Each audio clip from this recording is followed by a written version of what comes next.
Thank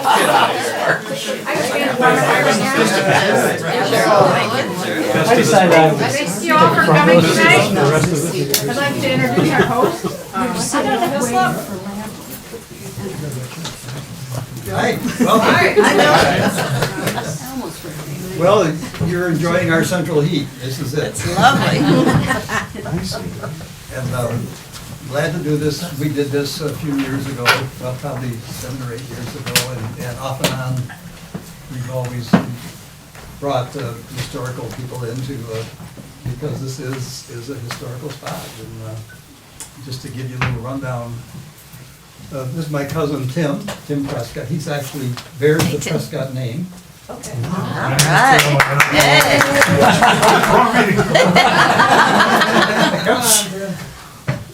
Prescott Lake. And yeah, Prescott Lake. And at one time, my grandparents owned a farm up on that's why it's named Prescott Lake. They owned that 40 acres that the lake part occupies. That old house that Dave Kelly bought and knocked down a few years used to belong to Reitman's, and Reitman's bought it from my grandparents back in the late 40s. And why my grandfather wanted a farm on top of a seasonal hotel. And it wasn't too long after his passing that my grandma sold it, so I think she was glad to be done with it. It's an awful lot to do in a 10-week season. But I guess the theory was that we will produce milk and eggs and vegetables for the guests. And it must have worked because they held on to it for a long, long time. This place was built in 1892 by Joseph Wanderley, who was a bigwig lumberman from Grand Rapids. He was part of the founding city fathers in that town, in that community. And his wife Queenie was also part of the Grand Rapids Blue Bloods of that time. Bought the place in 1900, built the house in 92. I mean, I'm sorry, 1890. Built the house in 92, and didn't have it too long before he died. And his wife Queenie just didn't have the heart to come out here by herself. Just didn't want to hang on to it, and so it was vacant for a couple of years. I guess not actively on the market, but my grandfather's brother, Wilmer Prescott, who worked for United Fruit Company out of Milwaukee at that time, was on one of the steamers up here, and he was traveling the northern lakes as a fruit buyer for United Fruit, and pulled into the dock and noticed this place and knew that my grandparents were interested in getting some home up on the Grand Traverse Bay area, and went back and told them about it, and they came up and looked at it and decided to buy it. And they bought it with my great-grandmother, Grandpa Albert's mother-in-law. Fanny was probably the banker of the group. Anyway, she supported him buying it, and then they spent a year here before she died. And so then suddenly, well, they bought it for $3,000. That was the sale price. They paid $1,000 down, and then Queenie Wanderley, the widow, gave them a contract for the remaining $2,000. That took quite a while before they finally retired it, but they finally did. And anyway, where was I? Yeah, anyway, after my great-grandmother passed, suddenly, because of progenitor at that time, the inheritance had to go to the oldest sons. So suddenly, they had this big place and a mortgage and no money. And he was working as a dentist, but he had to quit because back then, they didn't have the dental chairs that they have now, and bending over. He was a tall guy, over 6 feet tall, and he just couldn't do it anymore. And so, because of, suddenly, they lost Fanny, they had to, make this place pay. And so they opened it up as a hotel. And that was probably, I think by 1904, they were already operating as a hotel. And continued to, right up until probably about 1941, 1942. I was born in 41, and I vaguely remember the hotel days, just vaguely. And my grandpa died the year before I was born, and very quickly after that, it was too much for my grandmother to run this by herself. And by then, my mom and my uncle and my aunt all had families. And so there were enough family members here that wanted to be up here and spend time here in the summer. So we took the outbuildings, those 3 cottages you see down that way, and turned them into housekeeping cabins.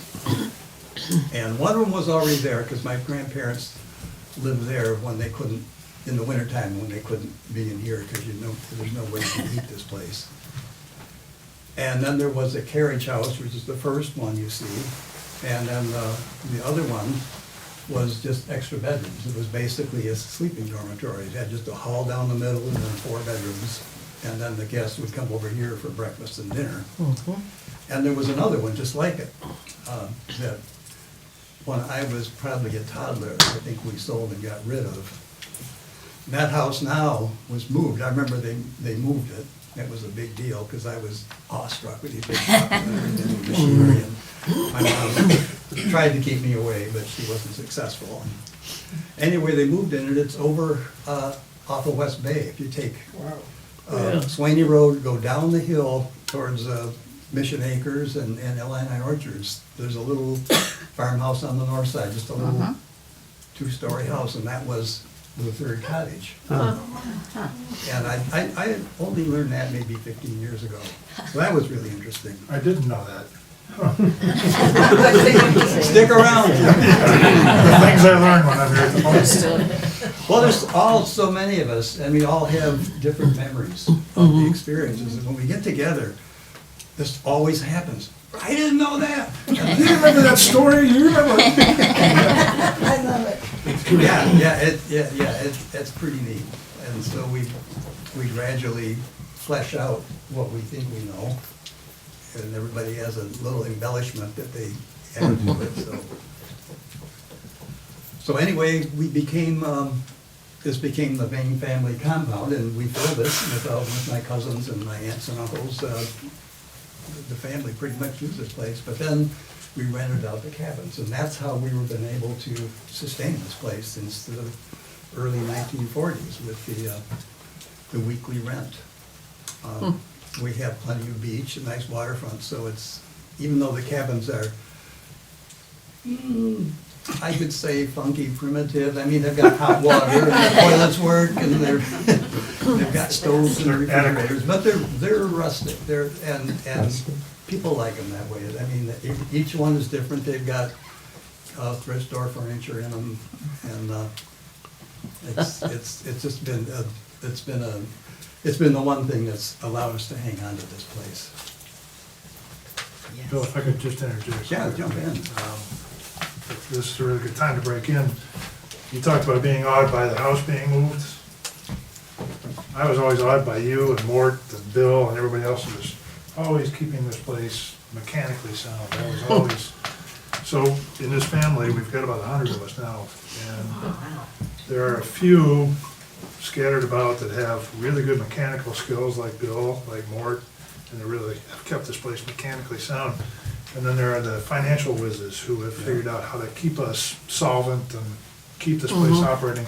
This is not a money-making operation, but it's family. We broke even. We managed to do everything we need to do to have it. Now, I'm not one of those smart people. I have a strong back and a feeble mind, so I do math work, right? Takes a village. On the village idiot, is that what you're saying? That would be me. You're admiring this fireplace, this brick is the same brick that the same supplier that built the state hospital. I think there was a brickyard in Raleigh-ville where all that brick came from. You see around Traverse City, there's a few houses here and there that have this brick. And that's and when they and my dad worked at the state hospital, and when they tore down the old boiler room and built a new power plant there, that huge towering chimney that you see in the pictures with the black smoke belching out of it, when they tore that down, he would come out here with a trunk full of bricks from that thing.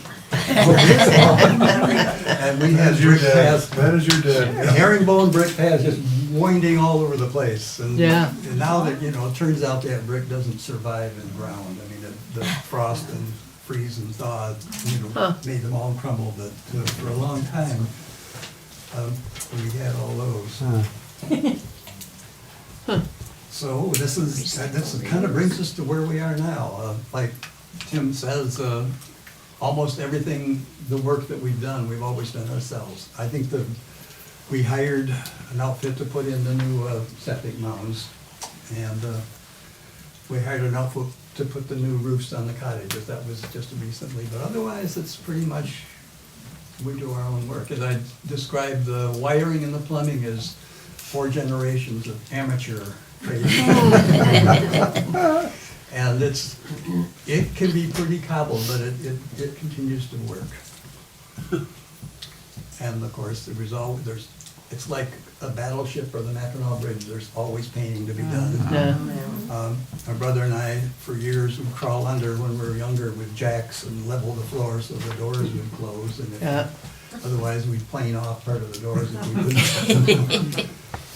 And all these places were built, even though the Wanderley was a very prosperous lumberman from Grand Rapids. They were kind of slapped together. I mean, underneath, instead of foundation, there's no real foundation. They got big flat rocks and then put cedar stumps on them and then build up on that. And of course, over the years, you can imagine, 100 and some years. But we've always been able to keep ahead of it. What, was the house always this big? Yeah, pretty much. The dining room wing, my grandpa knocked it out another 12 or 15 feet so they could put a bigger table in there, and then added another bedroom upstairs. So we made that wing a little longer, and then in the little octagonal room, on that east side, we bumped it up so we could make a bedroom there. It wasn't before, it was just an attic. When did that go in, Bill? You couldn't even stand up in it, but. When did that happen? Well, that was, again, before me. That was probably in the 20s or 30s. I guess I'd always thought that was part of the original building. It looks like it. Basically, they just raised it up so that. Right, and the timbering is the same. Same, these fluted 2x4s and 2x8 framing. I've never seen that anywhere else but right here on the point. Several of the summer homes on the resort, 3 or 4 of them have the same stuff, and they were designed by the same architect and probably the same building crew building. Wow. Doherty House has a few rooms like that too. Okay, yeah. So how many bedrooms are here? There's 10 bedrooms 10. In this building? in this building, And yeah. then, The first cottage has 2, and the other 2 cottages have 3. So we can pack a lot of people in. Yeah, we have packed a lot of people. yeah. Yeah. When we were here before, you explained how your family How it comes works. in the summer. Do you have a lottery system? And how you organize people coming. We've had a system forever that, because everybody's from time to time is going to want to bring their in-laws and family friends. So we divided up the season, so every 3 years, each group of the family has a 3-week period. They can bring anybody, and they have exclusive use of that part of the place. And if somebody else wants to come and there's room, they can, but if they want to fill it up with a big house party with their friends and in-laws, they can do it. And we've done that, and it's worked really well. Otherwise, there's a process where we have a calendar, we actually have an online website. And a calendar, and and one person manages it, you call and say that we'd like a 10-day stretch in mid-August, and ask for the dates, and if nobody's claimed them, then you can claim them. Yeah, but you can't claim them until after a fixed date in the spring, like sometime in March or maybe February. So- What's the official season then?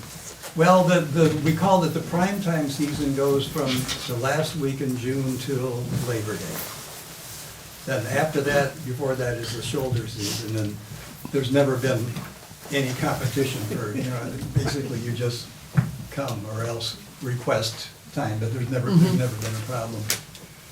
We have a big party here, Memorial Day weekend, to open the place. Oh, do you? Yeah. That's when we get the cottages running and the big. So do you have tiers of people that have first dibs, or is it by generation? No, there's 3 branches of the family, because remember, my mom had 2 siblings. So each branch of the family has a 1/3 ownership, then 1/3 access. And then when it's their year for the 3-week period, they have to figure it out among themselves how they're gonna do it. Tim's group was a lot better breeders than my group. I was trying to figure out what you were gonna say. They have to, it's tight for them.